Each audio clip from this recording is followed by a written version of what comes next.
Старики рассказывают, что Хетак был истинный человек. Истинный значит как камень, твердый в словах и убеждениях, за что враги и решили убить его. И взмолился Хетак святому Уаштарджи, и услышал голос «Хетак в лес», и закричал в ответ «Хетак не дойдет до леса, пусть лес придет к Хетагу». При этих словах старый дремучий лес поднялся и двинулся навстречу к герою. Так возникла роща Хетага, одно из главных святых мест у осетин.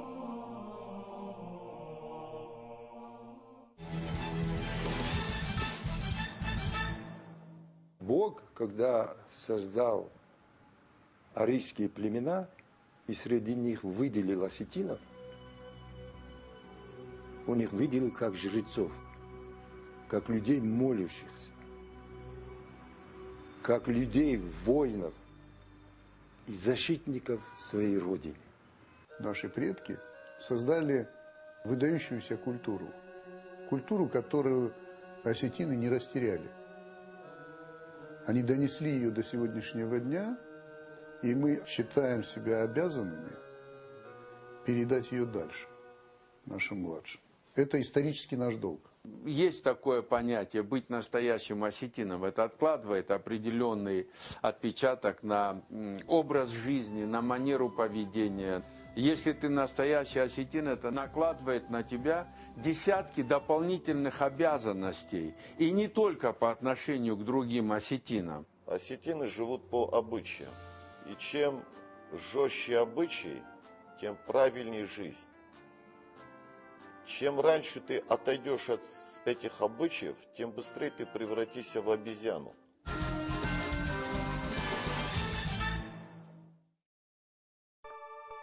Говоря об осетинах, мы неизбежно начинаем путаться в названиях.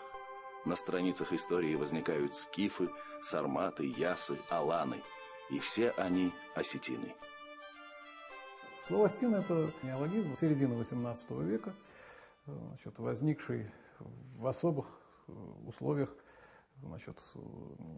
прихода России на Кавказ. Это слово пришло взамен забытому названию нашего народа ясы. Вот ясы, асы, осы – это фонетические варианты одного и того же названия. Название аланов. Аланы кто такие? Это скифо-сарматы, объединившиеся в начале новой эры в некое политическое единство. Скифо-сарматские племена. Восточные славяне, Древняя Русь лежит на фундаменте скифской цивилизации. На протяжении всей своей истории аланы почти беспрерывно воевали. Величие свое они завоевали славными победами. Драматичным же для них оказалось нашествие Тамерлана.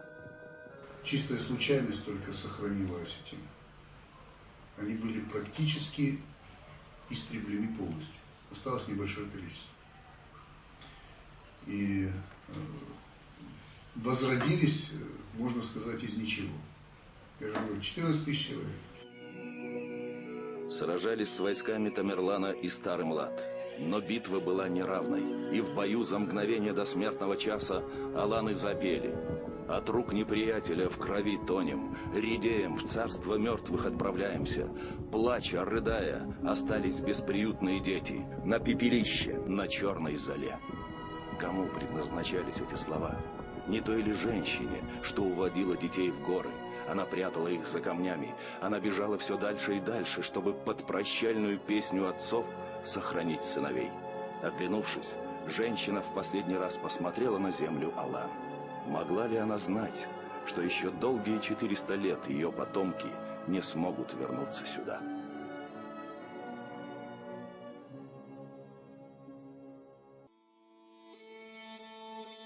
Потесненные в ущельях Кавказских гор войсками Тамерлана, осетины с трудом приспосабливались к новым условиям.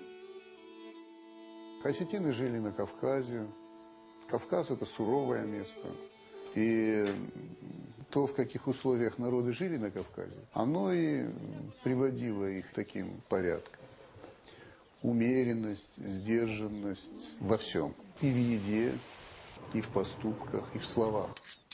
Осетин не должен много говорить, но должен отвечать за каждое произнесенное слово. Это приверженность тем идеалам, которые когда-то были декларированы в кодексе настоящего осетина, где в первых словах сказано о том, что для мужчины главным является твердость слова и сила его принципов и убеждений.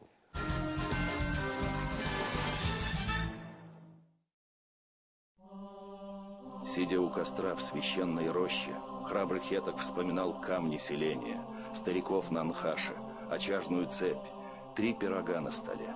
Вспоминал, как, взяв в руки чашу, возносил молитву Всевышнему его дед. 3 пирога на осетинском столе олицетворяют солнце, землю и воду, а также и 3 формы существования человека – настоящее, прошлое и будущее. 3 пирога – это означает, что у нас в доме радость, гости, что у нас благополучно. И первое, что мы должны сделать, мы должны осветить эти 3 пирога. Для этого все встают. Я поднимаю бокал и произношу молитву. Слово «тост» и слово «молитва» по-осетински – это одно и то же.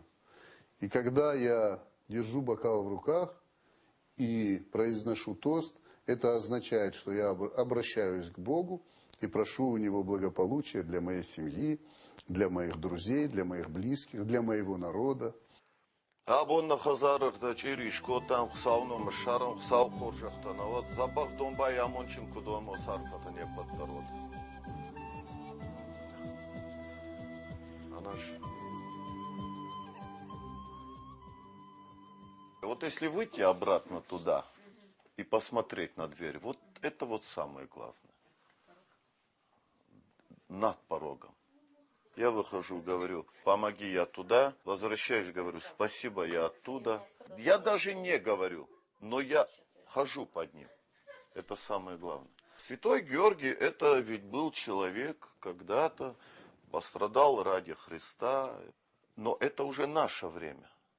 Наш святой Георгий Уаштарчи, он был несколько тысяч лет назад.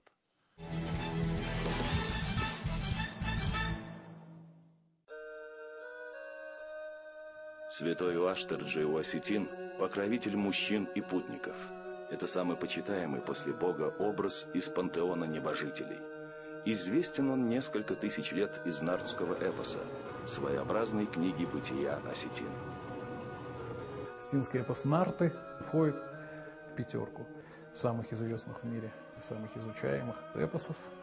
И вот в этой контексте осетины один из самых ярких и таких классических примеров эпического сознания фольклорного с абсолютным превалированием эпических сюжетов и эпических жанров. Поэтому устная традиция очень большое значение имеет в так называемой народной педагогике, в общественном сознании, в рассказах, которые рассказывают детям, и в сюжетах, которые обсуждают взрослые. Как правило, существует подтекст, смысл, который нужно читать между строк. То есть там ничего случайного нет. Нардский эпос – это не просто какие-то там сказки, это должна быть настольная книга. То есть там можно найти ответы на все вопросы, которые у тебя возникают, причем в разном возрасте. Человек, который читает нардский эпос, он в каждом возрасте берет от него то, что ему нужно на данный момент. В священной роще хеток жил в течение года. Он питался медом диких пчел, а вороны приносили ему хлеб из селений. Камень был местом его молитвы к Богу. Он знал, что камень священен. Нужно быть подобным камню, чтобы сражаться с врагами.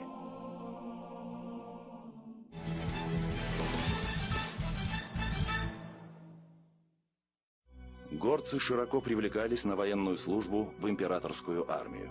В России высоко ценили их храбрость и преданность, а главное – их рыцарский менталитет. Вожданлак. То есть это образ благородного человека, ответственного члена общества, обладающего образовательным цензом, местом в общественной жизни, местом, которое предполагает свободу выбора, при том, что выбор предопределен. Выбор в отношении ответа обидчику, защиты слабого, почтение к женщине. Престижным и важным для осетина всегда была служба в вооруженных силах, потому что в Осетии и до революции было очень много генералов и царской армии, очень много было офицеров царской армии. Многие из них и тогда еще себя веяли такой славой настоящих воинов и защитников Отечества. В составе русской императорской армии особо выделялся Владикавказский и регулярный полк. Владикавказский полк покрыл себя неувидаемой славой в русско-японскую войну, когда предпринял атаку по полю со срубленным гаоляном под шквальным огнем противника. Стебли гаоляна высохли, и поле напоминало борону, повернутую зубцами вверх. По этому полю конный полк осетин бросился в атаку. Японцы ожидали массовой сдачи в плен. Предчувствуя возможную гибель, осетины запели песню, которую поют воины в предсмертный час боя, и смяли врага.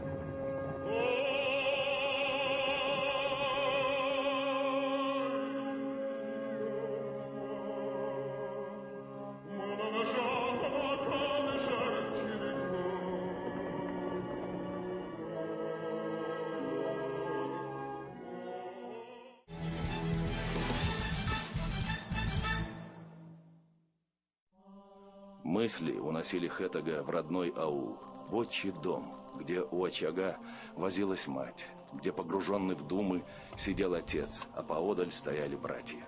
Он думал о том, что вся жизнь подчинена строгим законам, но вместе с тем все на свете устроено разумно, все пронизано Божьим смыслом, даже танец. Я рад, что мой народ, наши предки аланы, в этом же великом переселении народов участвовали. Но мы ведь не только с собой несли правила военной демократии, но ведь мы и танцы с собой несли. И я уверенно могу сказать, что осетины одна из лучших танцующих наций. И самый знаменитый наш танец – это осетинский массовый традиционный хоровод, симд. Это танец-молитва, когда собирались люди молиться, за столом могли сидеть только старшие. Они молились, пели, ели, пили. Молодежь близко к столам не подходила. Они к Богу могли обратиться только через танец.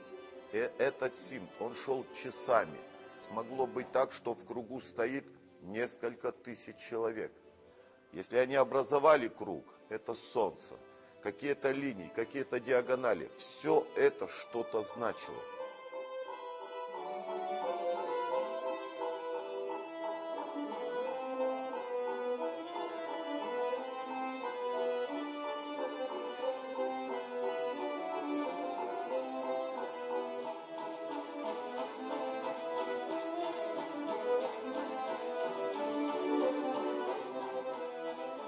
Но божественные смыслы со временем пытались стереть из сознания людей.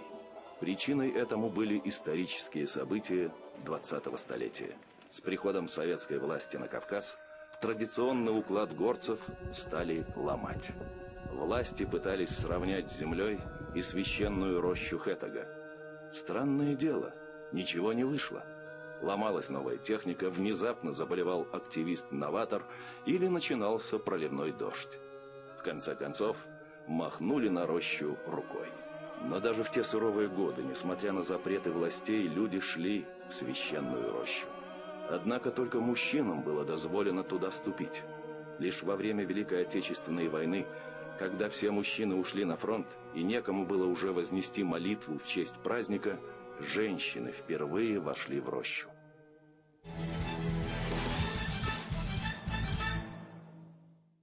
Это вот называется «Ради жизни на земле». То есть это вот как раз книга о моих односельчанах, которые воевали в Великую Отечественную.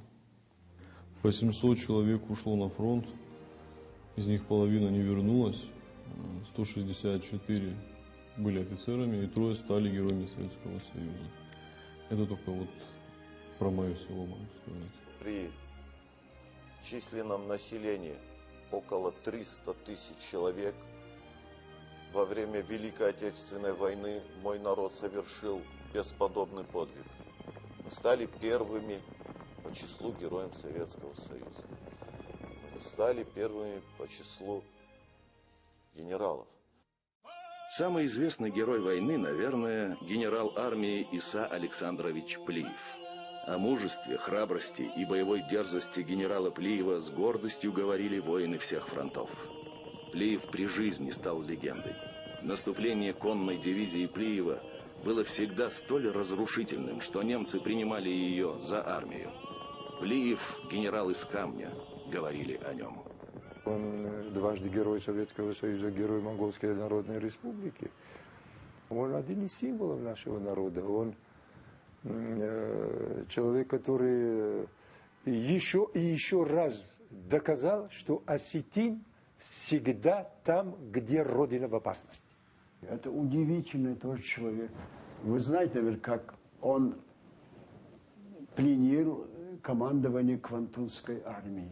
Он прорвался со своим взводом, он кавалерист, в штаб командующего. Плиев потребовал встречи с начальником штаба. Он сказал: «Вы окружены советскими войсками. Я предлагаю всем сложить оружие». Сдали, и не было там кровопролития. За это ему герой очередной раз. Генетика народа, наверное, такая. Если взять всю историю, да, только и делать, что воевали. Наверное, осетин собраться до конца может только на войне, наверное. У нас в советское время в небольшом Орджоникидзе, в котором тогда проживало порядка 250-270 тысяч, было 4 высших военных училища. Многие герои и многие подвиги вошли в историю, но и забытым осталось многое. Революции и войны стерли с лица земли былые победы. Возможно ли такому небольшому народу, как осетины, не затеряться в океане жизни, не измениться, остаться собой? Чтобы осетины оставались осетинами. Что нужно для этого? Для этого нужно две вещи. Для этого нужно сохранить наш язык. Это первое. И второе, это нужно сохранить наш гдау. То есть это то, что делает нас осетинами.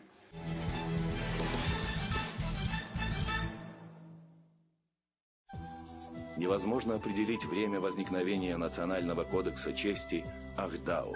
Однако же и сегодня каждый осетин руководствуется в своих делах и поступках именно этим кодексом чести. Это свод неписанных законов, по которым должен жить осетин, как персоналий, семья осетинская, народ осетинский. У наших соседних народов Кавказа это называются адаты. Вот. У кого-то кодекс самурая, да, у кого-то законы Хаммурапи, да. А мы в общем, у называем каждого его свое. дау. А у нас это дау. Оно действительно, это целое вместилище, это целый мир, это целый космос. Но это космос осетин, что позволило осетинам сохраниться. Как нация. Каждый осетин принимает Ахдау как данность из рук старшего поколения, чтобы передать своим сыновьям. Мой отец был мягкий человек, добрый, но была такая традиция. Когда отец сидит за столом, сын ухаживает за отцом. Воспитательных слов он не говорил вовсе. Он просто жил, и жил так, что мы хотели быть похожими на него. Быть на 1 миллиметр лучше, чем твой отец. Вот это самое главное условие, которое должен запомнить сын. Он должен быть лучше, чем отец. Но он никогда не должен это признать. Я видел отношение своей мамы к отцу не только как к супругу, а вот отношение к нему как глава дома, как человек, который зарабатывает, как человек, который был на войне. И я вот это уважение чувствовал. Вот они стесняются друг друга и уважают друг друга. Стоит вот эти две вещи потерять, не стесняться друг друга. Автоматом и уважение пропадает. Какая там дальше может быть семья? Отец мой воевал в Турции, ранен ли он. И дед мой сыну говорит: запрягай лошадей, бери еду на неделю, поезжай в Турцию, брат твой ранен, привези его. Ни мобильного, ни адреса, ни родственников, ни дороги, ничего. Сразу же поле, пригнал лошадей, запряг, привез. Строгие законы отцов прошли испытания огнем и железом эпох. И оказалось, что отцы всегда правы. Даже при этой суровости сохранялось и уважение к младшему, хотя как бы не выражалась такая любовь, там все эти эмоции. Но уважение есть, соответствующее уважение у младшего к старшему. Но такие взаимоотношения, которые на самом деле это очень тонкая психологическая грань, которую нужно описывать и описывать.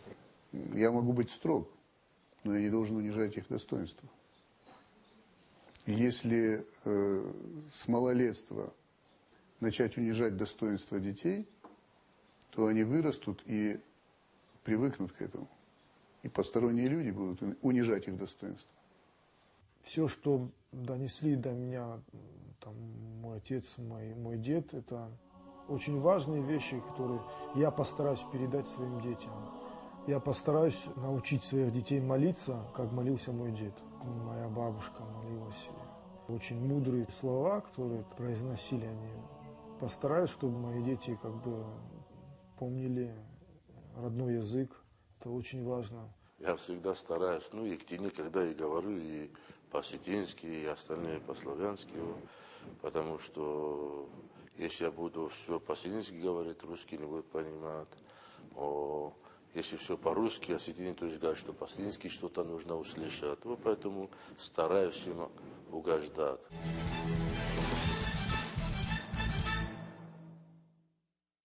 Жившие среди камней, переплавленные в огне страшных войн, воспитанные в границах Кодекса чести, осетины явили миру уникальный национальный характер. Один из ярких примеров – академик Васо Абаев.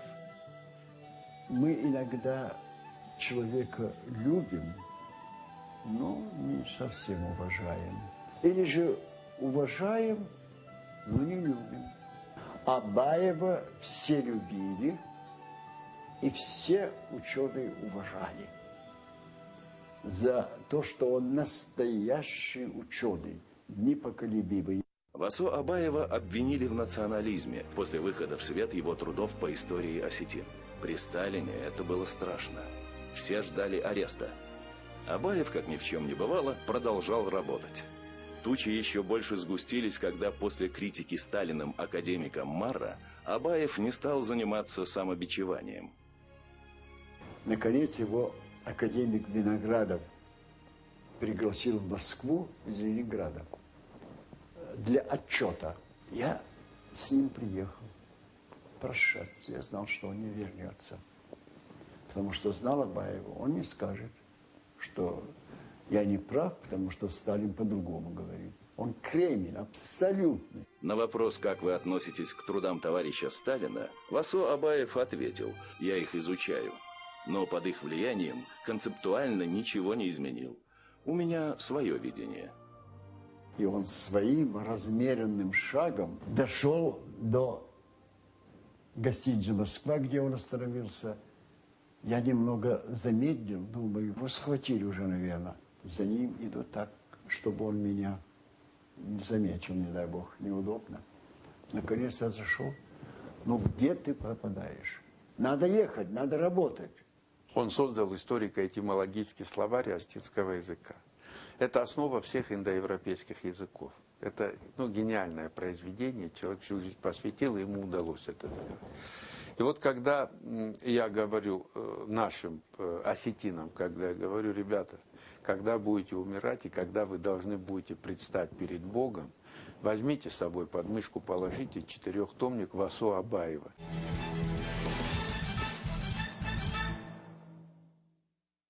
Дух народа содержится в его языке, потому что язык не просто средство общения, это способ мыслить, существо характера.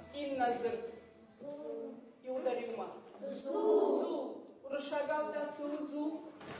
Ибрагим. Хлеб. Кашандартов. У нас остинский язык является обязательным. Дети остинской национальности, они ходят в основную группу, а те дети, у которых родители, скажем так, не являются остинской национальности представителями, они ходят в так называемые русские группы. И должна вам сказать, что детки иногда, которые ходят в эти группы, лучше овладевают остинским языком, чем сами представители.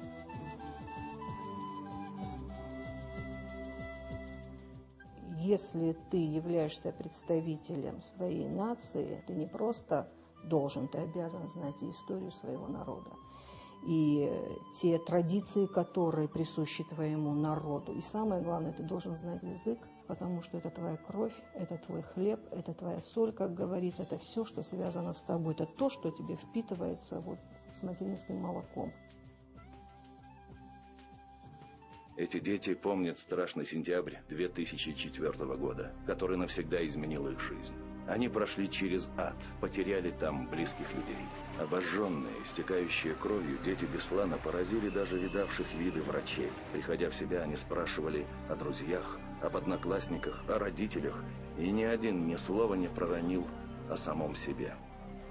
Это, скорее всего, связано с тем, что такие древние корни, алан, скиф, нарты. И это все, наверное, повлияло на то, какая сейчас у нас молодежь. Мы не можем не вспомнить тех, кто мог стоять на этой площадке вместе с этими детьми. Сейчас их будет стоять 55. Могло стоять 68. То есть 13 одноклассников не будет. Будет поименно назван каждый из них, и белые шары полетят в воздух первыми, как память о всех погибших учителях, выпускниках и всех погибших детей.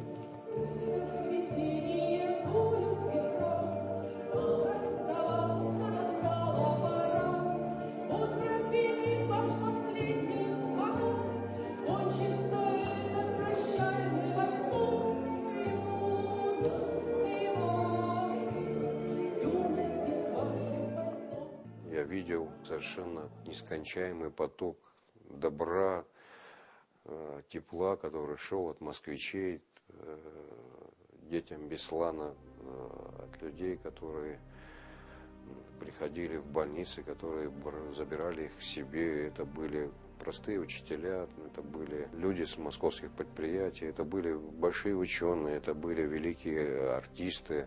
Все они в этом порыве человечности и желании обласкать эти вот маленьких людей. Они были так красивые и для меня запоминающиеся, что, не знаю, чувство благодарности и вечного какого-то неоплатного долга, оно во мне останется. Большим достижением России является как раз то, что это многонациональная страна, существует много веков, и при этом многим другим народам в России жить все-таки достаточно хорошо. Многовековая история развития, сосуществования многих культур – это, конечно, достижение русского народа. Русский и православный это нельзя разделять, потому что русская культура это сформировалась под воздействием православия, да, то есть это нельзя разделить все. Я так считаю. Представитель русской нации – это человек добрый, благородный, всегда поможет последнюю себя рубашку снимет, отдаст кому-нибудь, бесхитростный. Моя мама всегда мечтала, когда, говорит, мои дети научатся говорить по-русски. Потому что Россия – это Россия, да, Россия – это дорога в мир, это дорога в жизнь, это образование, это цивилизация, это все, Россия, все связано с Россией, а Осетия связано все с Россией.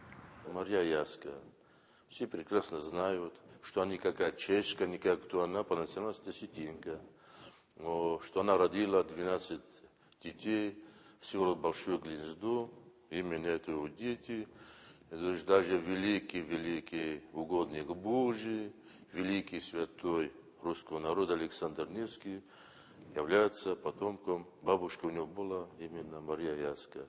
Мы один народ, я так считаю.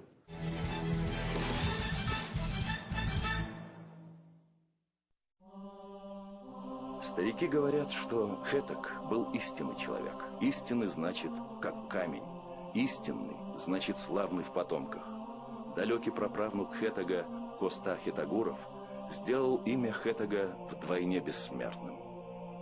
Основоположник осетинской литературы и осетинского литературного языка Коста Хетагуров был талантливым поэтом и художником.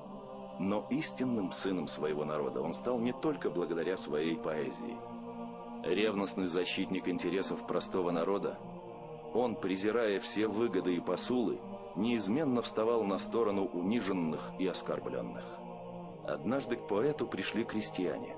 Они посетовали на собственную неграмотность.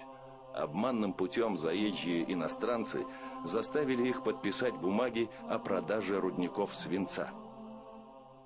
Неграмотный народ, земли продали. И когда стал вопрос, чтобы там начинать осваивать, вывозить, пошли Коста. Что нам делать? Вот наши богатства будут вывозить куда-то за границу. И он все эти договоры посмотрел, а о дороге речи не было. Он говорит, пожалуйста, грузите, везите как хотите. Но дорогу дальше мы не будем продавать. И вот тогда они вроде отказались. Поступок Коста оказался сродни поступку древних нартов, перед памятью которых поэт благоговел. Почему умерли нарты? Ведь они могли выбрать бессмертие. Они умерли, потому что в вечной жизни предпочли вечную славу. И именно оттуда, из полей вечной славы, великий поэт Осетии помогал России бить врага. Около 20% осетинского свинца все еще обеспечивали Красную армию в начале Великой Отечественной войны. Каждая пятая пуля, выпущенная советским солдатам по немецко-фашистским оккупантам, еще 60 лет назад была сделана из осетинского свинца.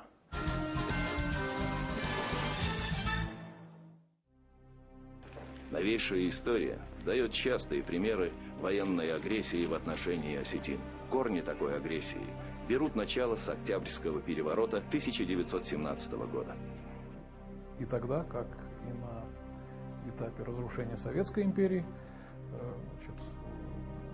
осетины сделали заложниками разных международных политических сил. И тогда состоялся и первый геноцид со стороны соседней Грузии. 20 июня 1920 года Южная Осетия подверглась вооруженной агрессии со стороны меньшевистского руководства Грузии. В ходе боев погибло 18 тысяч осетин. Более 50 тысяч были изгнаны на север Осетии.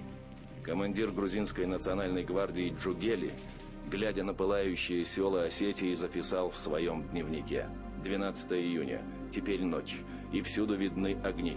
Это горят дома осетин. Но я уже привык и смотрю на это почти спокойно. Через много десятилетий, уже с распадом Советской империи, Грузия вновь заявила о своей независимости. Ситуация в отношении Осетии повторилась.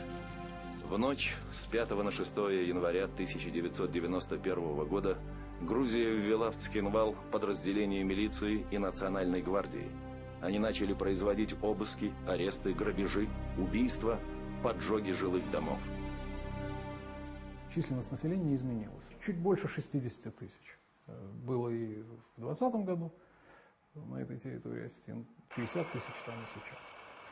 20 тысяч изгнанных на территорию северной, то есть заставили перейти перевал, и еще 20 тысяч человек вынуждены были скрываться в лесах и горах, то есть они не сумели зимой перейти заснеженный перевал.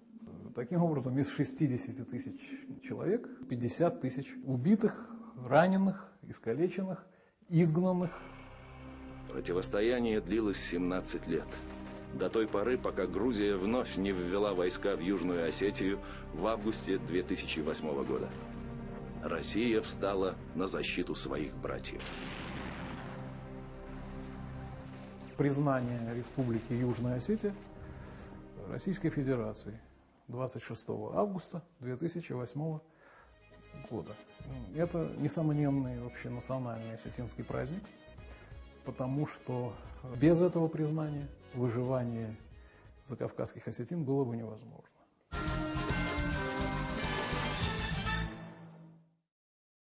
Я гражданин Российской Федерации. Я во многом принимаю решения, исходя из того, чтобы другим гражданам Российской Федерации было лучше. Когда я думаю о том, что страна сильная, я всегда думаю о том, что это означает, что ее граждане счастливы жить в этой стране и гордятся этой страной. Я гражданин России. Это наша Родина, за которую мы несем свою ответственность. Вот я работаю здесь, в Москве, врач. Для меня здоровье людей – это самое главное, какой бы национальности они ни были. Я гражданин Российской Федерации. Был, есть и буду. Никогда не собираюсь этого менять. Так же, как мои дети, так же, как мои внуки. Это мыслим уже сейчас, даже сам маленьким своим внушаю. Это моя страна. Когда она падала на колени, она была моей страной. Когда она поднялась с колен, она опять моя страна. Я горжусь за нее в любом виде. Я не знаю второй такой страны, кому Бог так помогает. И если уж Бог избрал эту страну и помогает, то уж с этим всем надо считаться. В советское время нам говорили так: придет время, когда грани между нациями сотрутся, и все мы превратимся из различного количества национальностей в один единый большой советский народ. Мы это все помним, но мы не согласны. Я не хочу быть советским народом обезличенным. Являясь представителем государства Россия, я хочу оставаться осетином. Валерий Гергиев, я думаю, себя воспринимает как русский человек, являясь осетином, конечно, в первую очередь. Он делает для страны больше, чем многие русские. Владимир Путин и Дмитрий Медведев сделали для Осетии столько, что мы можем их уже и остинами назвать. Когда Медведев прочитал объявление о том, что обязан защитить своих граждан, у меня появилась гордость за страну. Вот здесь они начинают стираться все грани между национальностями.